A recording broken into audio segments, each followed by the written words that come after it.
Ray and Schmitty get in some father-in-law son crime bonding. Mickey gets his money, but then Sandy teaches them to always know who you're messing with. Stay tuned for this week's recap of Ray Donovan. You're tuned in to AfterBuzz TV, the ESPN of TV talk. Now, let the buzz begin. I'm Rachel Goodman, and I'm here with Erika, and we're here today to do the recap of Ray Donovan, season 6, episode 4, Pudge. So, Erika, what do you think overall of this week's episodes? What's up, party people? I'm Erika Edwards. Overall, I really like this episode. I mean, I think it gave us, traditional Ray Donovan. But it was interesting kind of seeing Terry a little bit, seeing a little bit more of his storyline or whatever. So I really enjoyed this episode overall. I think it was really gritty, but I liked it.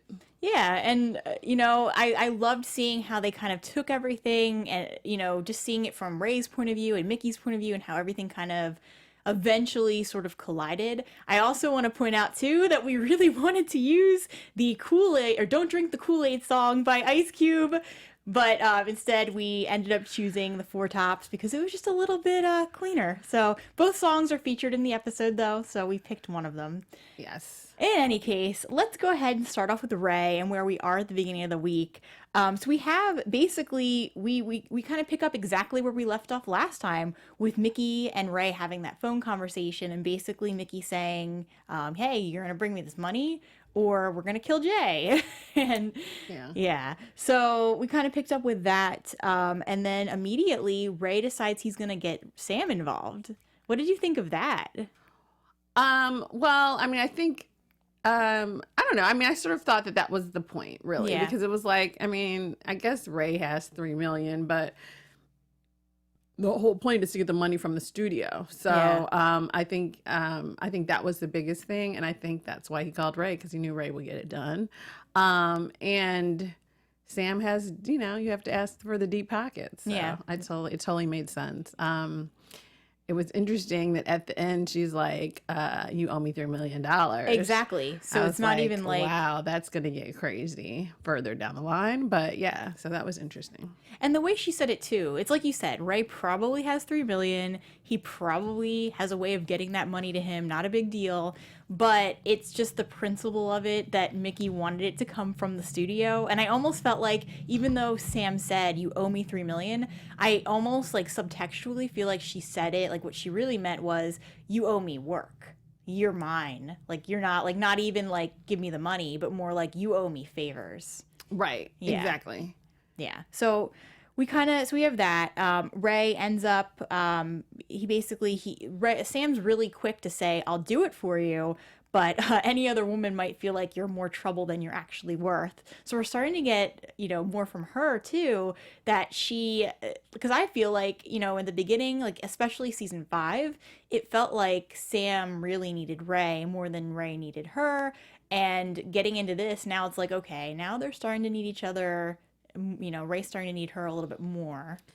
Yeah, I mean, I don't know. I don't really think that Ray necessarily needs her. I think that now, initially, she was always, I think we're seeing the other side of more so of her character, where she's really going to start probably putting, really putting sort of like the gun to him, you know what I'm saying, to get what she wants all the time, so.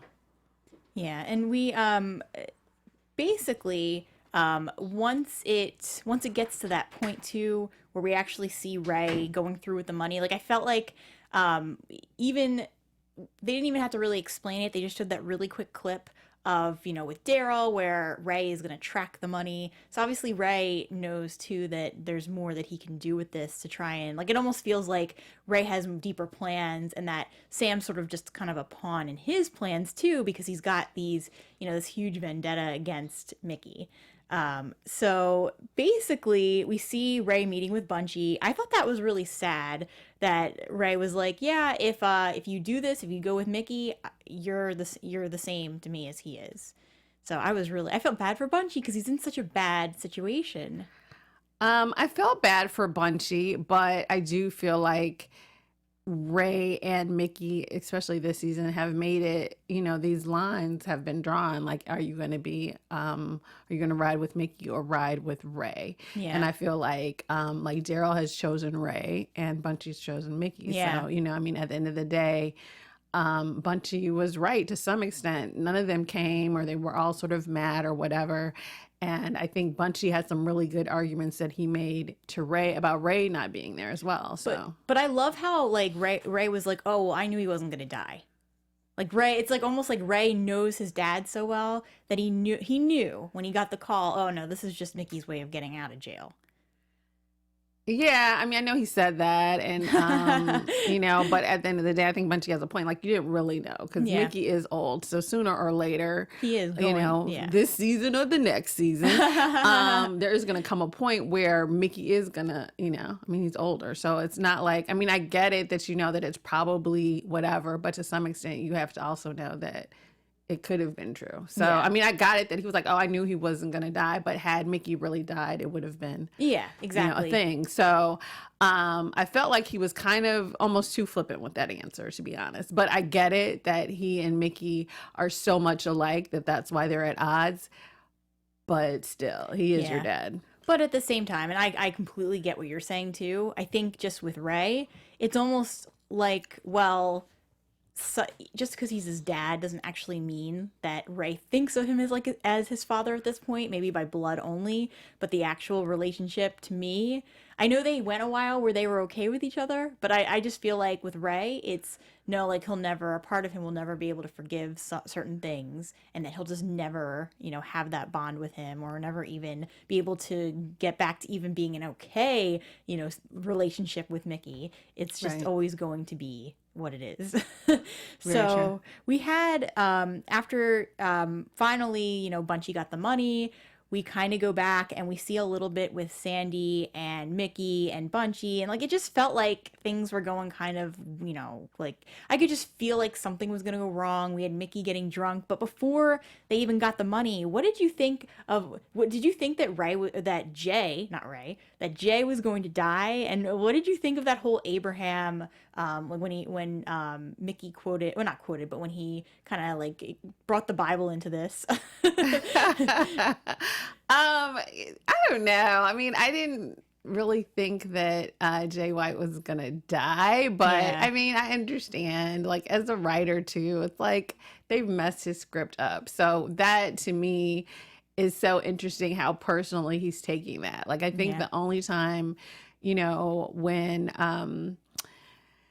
when his last girlfriend in Vegas got shot, that was the only time where you really saw Mickey like really get, really violent and Yeah. really hardcore. And so it's interesting to see that now it's like he considers himself an artist, and it's all about Yeah. the script Bunchy, and you the don't get drama it. of the script or whatever. And it's like and that was so funny because that really motivated him to do the jailbreak out, because he was kind of like whatever, chilling in prison, and then he sees them doing his script, and that kind of set all of these actions in motion. So it is sort of interesting that he takes it so seriously and so personally. So I don't know. Maybe he was really going to kill him. I think he was. I think he was going to. I think Bunchy arrived just in time with the money. But I think the thing that really, I felt like, in a way, knowing the outcome, knowing that Jay doesn't die, I'm actually, this is going to sound like sadistic kind of, but I'm actually kind of glad Jay went through that, because he was acting like this diva, bratty actor, and he goes through this, and Mickey pretty much puts him in his place. And like, I feel like after this, now we don't know what's going to happen with Jay's, I don't even know if you want to say he's addicted. He was, to me, he was coming off like a drug addict in the trailer, and just the way he was acting. But I feel like after this experience with Mickey, now we're going to see like maybe a different kind of Jay who, we even saw it when they reshot that same scene. Right. And he was taking it like, he was just taking it more seriously, and his head was like had been deflated. And they even make that hilarious comment about how, like I think Sandy said, his head's It's so so big. big, right? That was Mickey's funny. like, that's just how actors are in Hollywood. He looks good on film.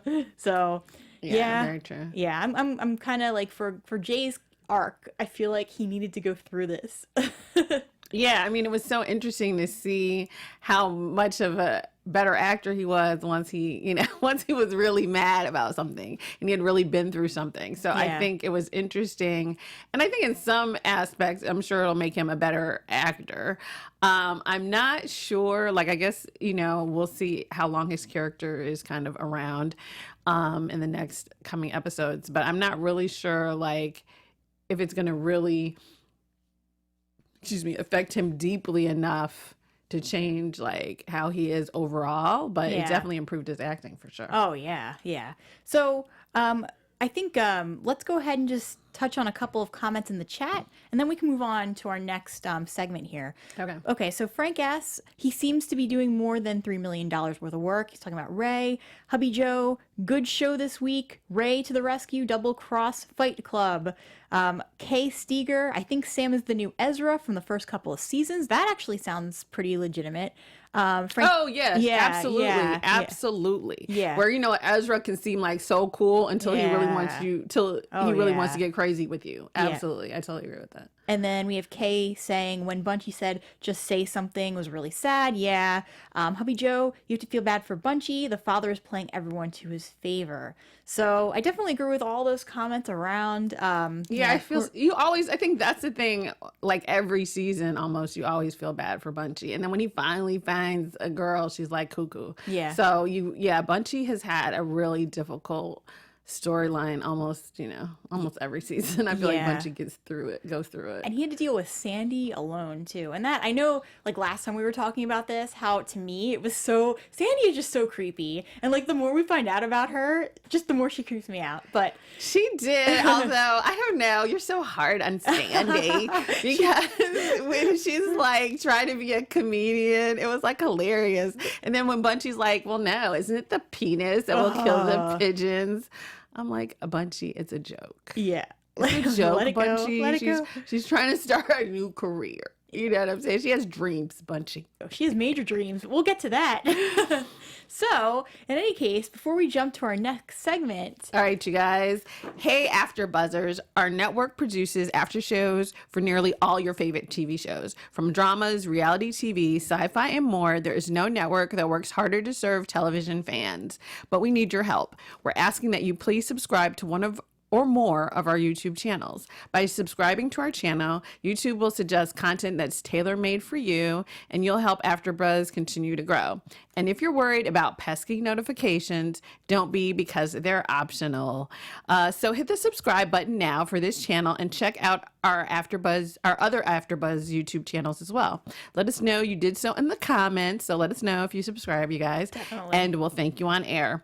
For now, thanks for being the best fans and for helping us be the ESPN of TV talk. Absolutely. So thank you guys for subscribing. If you're listening live right now, we do have some people in the chat. Just let us know and we'll give you a shout out. So for sure. Yeah. There isn't much left to say with everything with with Ray and Jay and this particular storyline, other than just to say that Ray finds out about Sandy Patrick. We get her last name. I don't know if we did before, but he finds out because Lena is tracking the money, which I thought was pretty clever.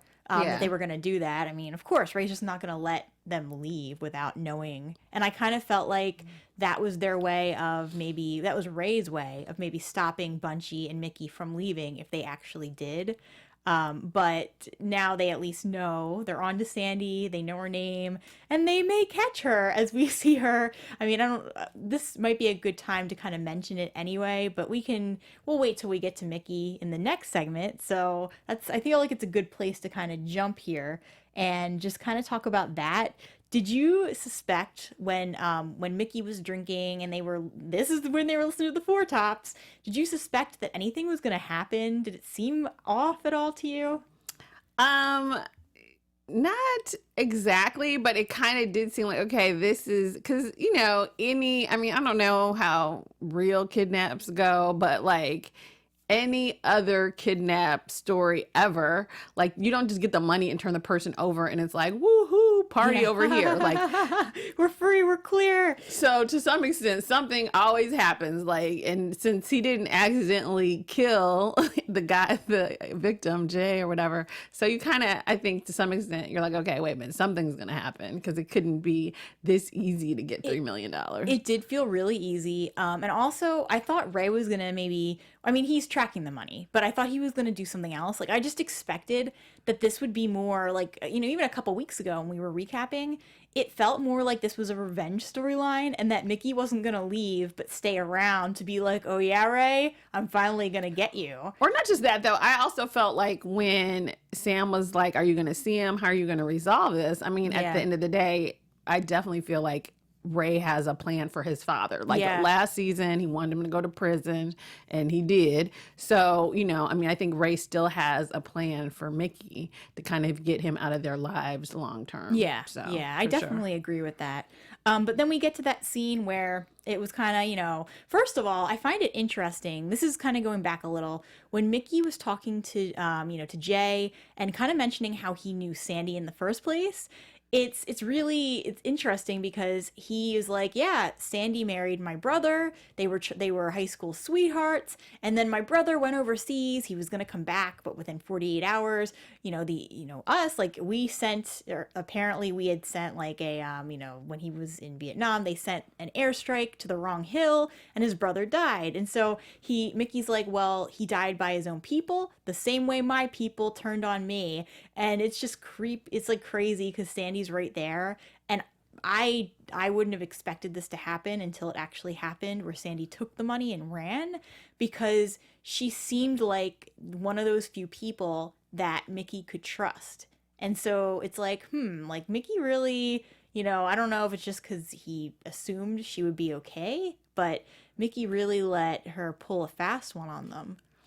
Yeah, that's a tough one because, you have to have something, someone that you can trust on the outside. So it is interesting. Although I did kind of feel like when he had some of the money out there on the table, I did feel like, okay, can you trust her that much? And how much are you really giving her of that $3 million? Yeah. So I wasn't really clear like what her cut was or whatever originally anyway, but it was like, okay, you're staying at her house, you're pulling out all this money. So I did sort of think like, okay, something's gonna happen with that money. Yeah. It just seemed to, and just how drunk that Mickey was getting, and then Bunchy wasn't there, and just me, like, I was creeped out by her like the whole time. But I just think it's really cool that we end on that song by Ice Cube, and she's driving away, she's smoking a bong, she's smoking a cigarette, or smoking out of a bong, smoking a cigarette, she's drinking, she's driving, and we don't even know where she's headed. Exactly. And so, they're like, I assume they're tracking the money, so that's interesting. So that part was kind of, that was a sort of a surprise, but not entirely, because I feel like a lot of times it's, in a lot of gangster type movies, it is the woman that betrays you. So it's so it's an interesting, it was a slight surprise, but interesting. It'll be interesting to see what happens to the money. Yeah. It's interesting going off that. It wasn't even like she's an older person who was going to pretend to be a nun, and she's stealing all this money, but it's kind of like, all right, it's not that surprising at all that it ended up being her that was going to take it. Right. And so it'll be interesting to see, like, as they follow her, or if she has an accident, because I feel like if she can make it driving drunk. That's what I was worried about too, because she just, first of all, she took her eyes away from the road too many times. Right, exactly. I was like, she's about to have a car accident. Yeah. But all right, we'll save some for predictions, I guess. Yeah. So we have all that. Let's jump back into everything happening with Schmitty and Bridget. I only knew from the previews that something was up with him from last week, so it wasn't a surprise, but just how everything went down was really interesting. It was interesting, although what interesting to me about them is that, like, I don't know, this season, and I guess I want to see what the people in the chat, what do you think? To me, I'm not feeling Bridget and Schmitty at all. Like, I feel like I don't know. Like she almost was like, ugh, I don't want to sleep with you. Like I just I feel like there's not any chemistry between them at all. I mean, I think before he was so sick or whatever, and I know they're engaged and he got her a cute ring apparently, but I felt like she couldn't get out that apartment fast enough, really. She's like, I'm out of here. I got to go to work. Oh, I'm so tempted. And she did not look tempted. To me, she did not look tempted. So I'm totally not feeling their vibe. I don't know why she's, persisting in that relationship, but I'm not feeling that vibe between them at all. I completely agree with you. I'm feeling more of a vibe between Anita and Ray than I'm feeling between Bridget and Schmitty. And it just doesn't feel like it. He obviously cares for her. I feel like it may be more one-sided, and maybe she feels like she can't, like she's been with him so long. The hesitation when he proposed too was crazy enough where I feel like she shouldn't have even considered it because it was just too much. There was too much doubt. And then for someone to say, oh yeah, I'm just going to go to work, I'm going to be late. If she had really been into him, she would have at least kind of sat with him for a few minutes and but I just didn't, even just them talking together, I didn't feel any kind of romantic chemistry. More like a sense of duty to him. And exactly. Like she definitely feels obligated. I think she definitely feels, guilt or something over what her family did or whatever her situation was last season.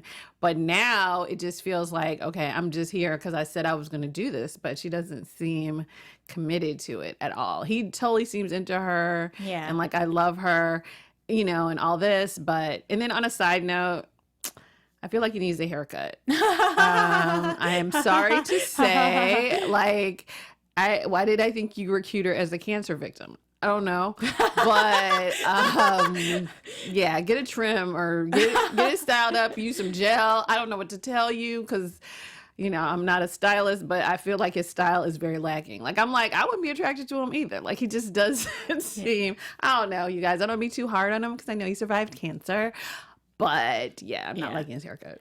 So we end up seeing Bridget ends up going to the internship where she has a brief call with Anita, a brief conversation with Anita. And I just want to mention it was kind of interesting that even Anita was like, oh, well, how, it just came up about how young Bridget was. And Bridget was like, well, my first boyfriend died in a drive-by shooting incident, and my second boyfriend was my 11th grade teacher, so I think this is an improvement. I'm like, no, that's not why you marry a person, because you think that they're an improvement from your first two boyfriends. But in any case, I digress. We have... Yeah, that whole interaction between her and Anita just seemed weird. It's okay, because clearly Anita's not talking to everyone that hands out flyers in the park for her. Yeah. So that was okay, I get it. I like your dad or whatever. Yeah. So I think, but it was kind of funny. I thought the writing in there was kind of cute because it was he's way better than a pedophile. Woo. So there's that. He's an improvement. And so it was interesting. And then actually what was interesting about that is that Bridget was the one who was like, oh, I know I'm young, da da da. And Anita really didn't say all of that because Anita was kind of like, oh, I've been there, done that. I think Anita was kind of looking like, I don't really care. I'm just asking you because you're Ray's daughter. I'm not really engaged in this conversation that deeply, but it's okay, So that was kind of, so both of their dialogue, I think, was interesting because then Anita was like, well, I don't, divorced after a couple years too. So it was interesting that they both kind of made an effort, I guess, to sort of be authentic with each other, which was cute. So we have a couple of comments here in the chat. Frank S., do you agree with me that the Bunchy downfall is an unenjoyable part of the show? And we have Hubby Joe says he agrees. But then Kay also says, yes, he needs a haircut, and now we know she doesn't really know Schmitty. And that's a good kind of segue into the next part of this, which is that apparently Schmitty was in deep, about 80K deep, with loan sharks. Finally, I think they said his name was Chalky, and the Albanians show up at the apartment. They take a bat and destroy things, and then he gets Ray involved. Okay, so wait a minute, and then go back. So I know he was in deep. Did we ever find out what he actually owes for? He said, so when he was talking to Ray, he said two things. He said it started out as him stealing cars. Right. But then he also was dealing drugs. Right, I know he was dealing drugs, so he seemed to be like, I got it. I got the money. I just don't want Bridget to be here, you know? Yeah. Well, I kind of feel like he didn't mean he had the money right that second. Like he can get it, obviously, because he was that was cute. I actually liked that part where he was like doing his high end. Let me sell these drugs right quick, which real fast. Part of me was like, "What you been doing? You knew you owed the money. Like, why haven't you been selling it? Like, what do you know? Like, why are you laying up in bed when you need to be out on your bike?" Unless he's just that in love with Bridget that he's been spending time with her, and I think that was one of her first days at the internship, right? Like it had just kind of started. So I mean, I don't know. I could be wrong. Exactly, but you need to stop playing up and keeping your drugs in the cookie jar and like start selling them because that's your job and you need to be out there. But it was hilarious how it went down with Ray because he brings him into the bar. He tells Ray. Ray's like, "Oh yeah, $80K, I got this." But then Schmitty was like, I really love how he was like, No. I'll deal with it. My concern is Bridget's here with me. I want her to go with you, and basically she won't leave because she wants to stay with me. That's what I got out of the context of that conversation. Exactly. So then Ray's like, "All right, let's go. Where are they?" And he shows up with his wooden baseball bat, and he's like, "Let's go in." And Schmitty's like, "You want to talk about this?" And I was thinking, well, wait, you don't even know you don't even know Ray if you're asking him if he wants to talk about this. He's going to kill those men.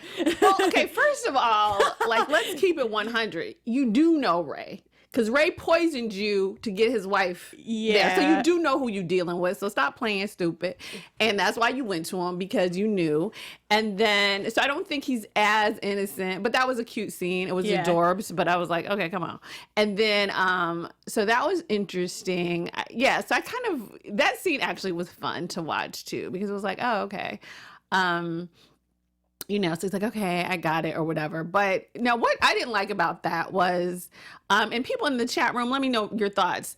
Why did it take Schmitty that long to get into the fight? I was like, you don't have cancer anymore. Why are you just standing back in the back looking stunned? Like, he is fighting 3 people. And on a side note, the lamest gangsters ever. Like, I know Ray had a bat, but I don't know. The other people, one of them had a gun. That's so seriously. I'm like, y'all are the lamest Albanians ever because you're not doing anything. So yeah, and so Schmitty like, okay, now that Ray's beating up everybody, I'm gonna kick this person in the face a few times.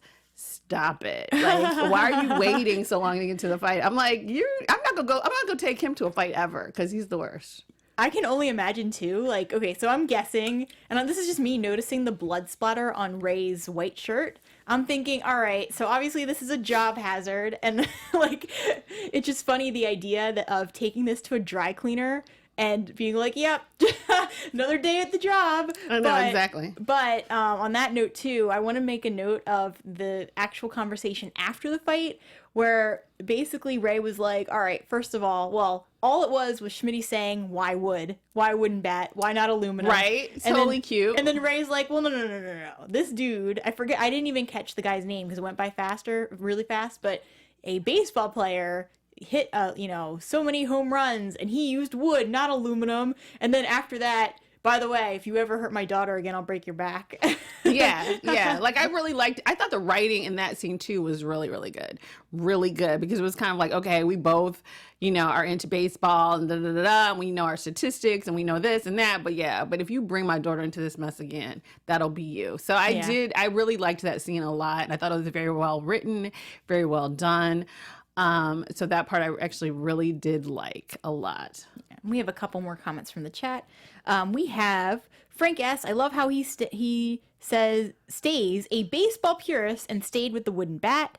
K. Steger has to be a wooden bat. Hubby Joe # wooden bat. And then Frank S. says, I was wondering when Schmitty was going to jump into the fight. Exactly. Yeah. I was very irritated by that, because if you notice, like with Donovan's, like when Terry got married at the reception, when they start fighting, like when you go in and your friends are fighting, you don't just stand there.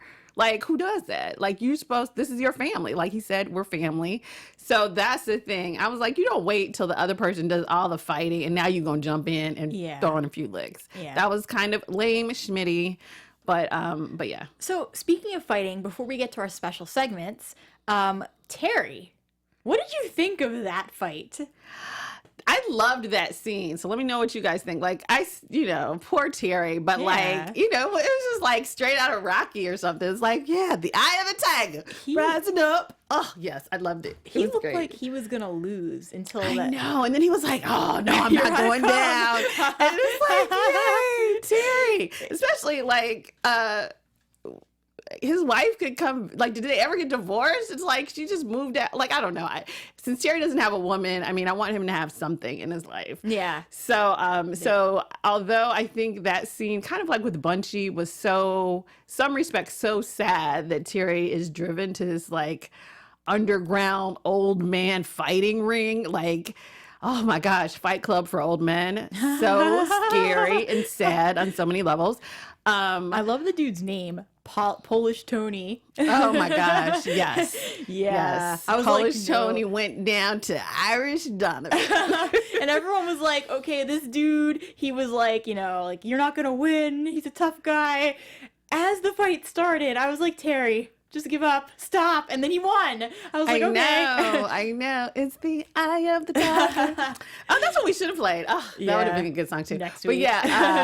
But yeah, so that scene was so scary. Although, like, Terry has Parkinson's. So I'm like, you spent all that money on that surgery.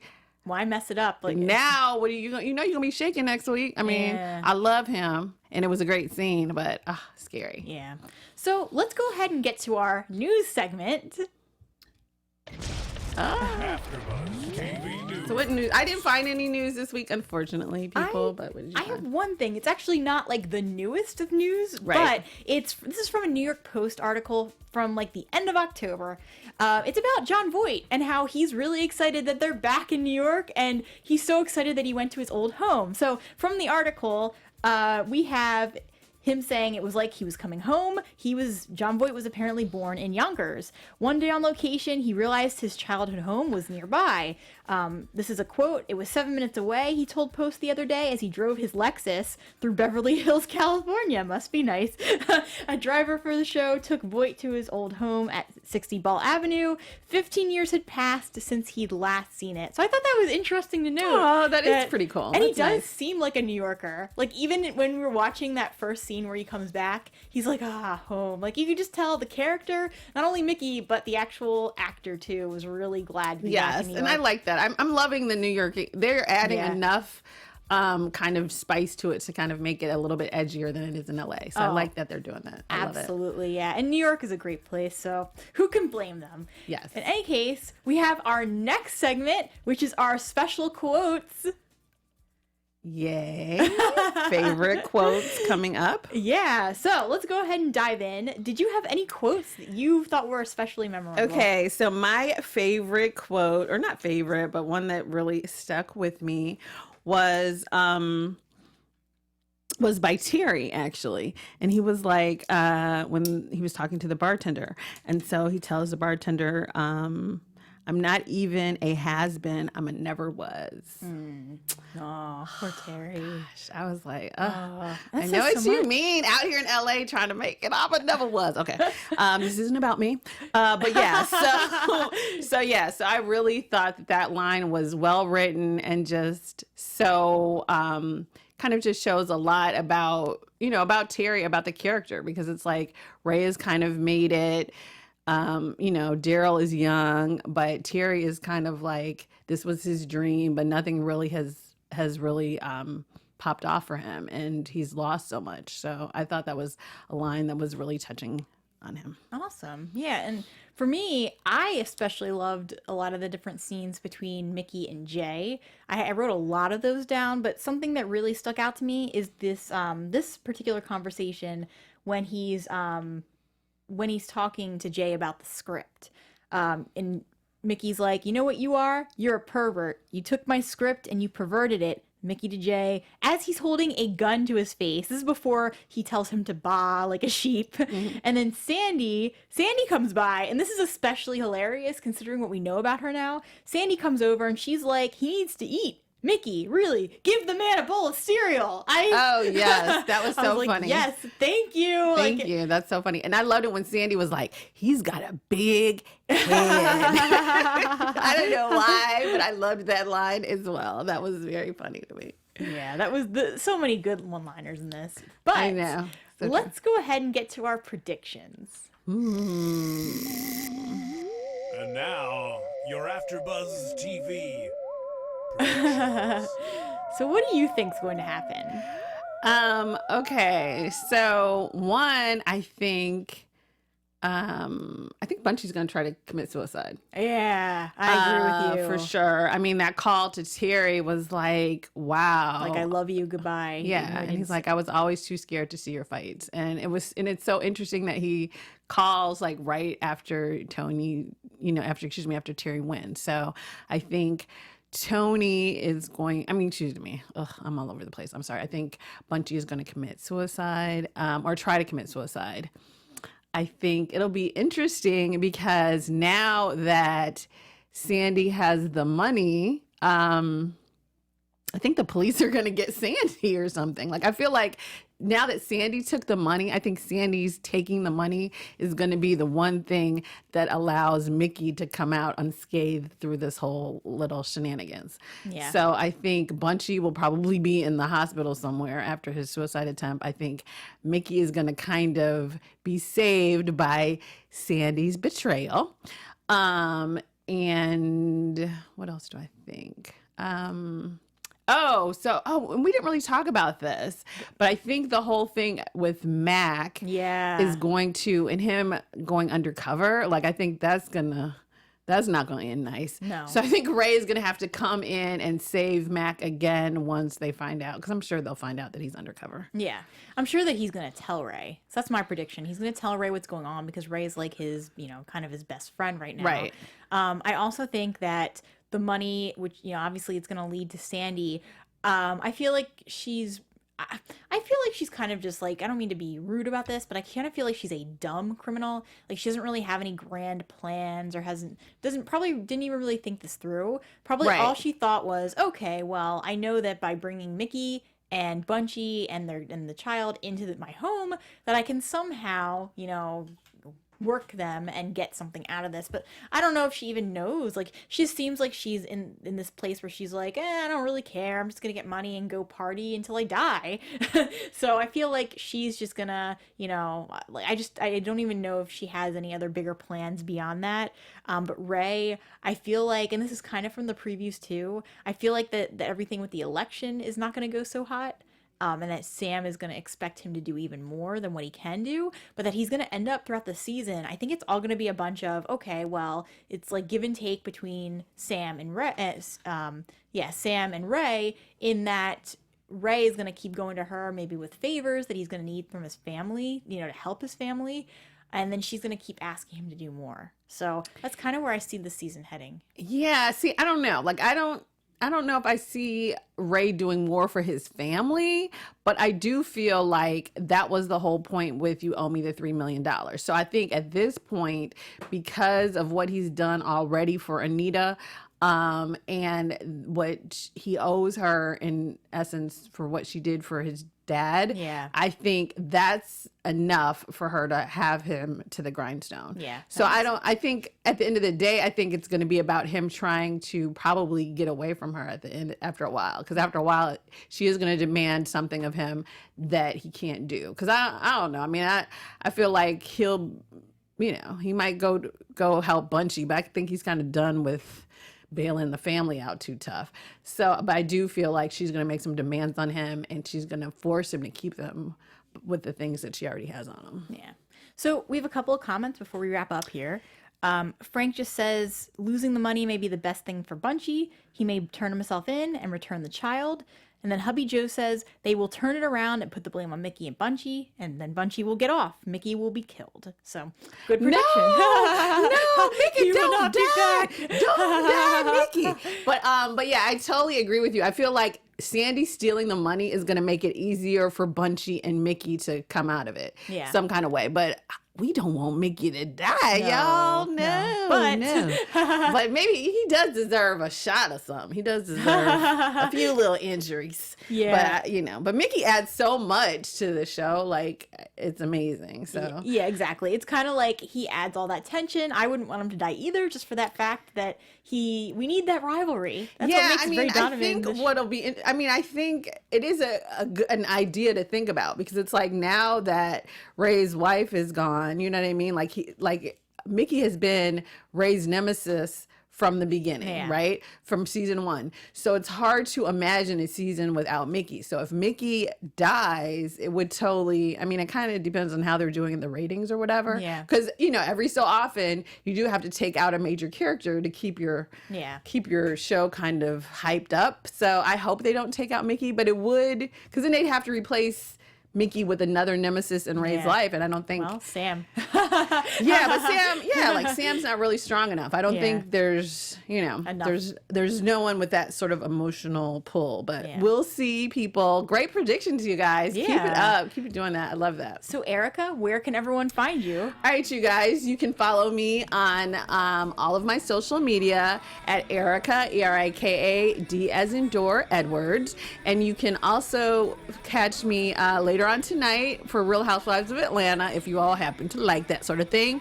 Or on Wednesday nights here at AfterBuzz Reality, I am on the panel for Real Housewives of Dallas, Wednesdays at 8 p.m. Awesome. And I'm Rachel Goodman. You can find me on Twitter or Instagram at Rach Goodman. You can also find me on The Young and the Restless, which is on Sunday nights at 5 p.m. Pacific Standard Time, or the AfterBuzz Young and the Restless recap show, just to be clear.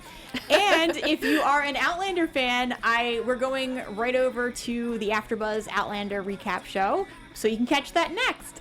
Thank you guys for tuning in. Have a great week. We won't be here next Sunday because the studio's closed, so we'll see you in a couple weeks. Yes, you guys, and comment. Let us know what you think, and we'll respond.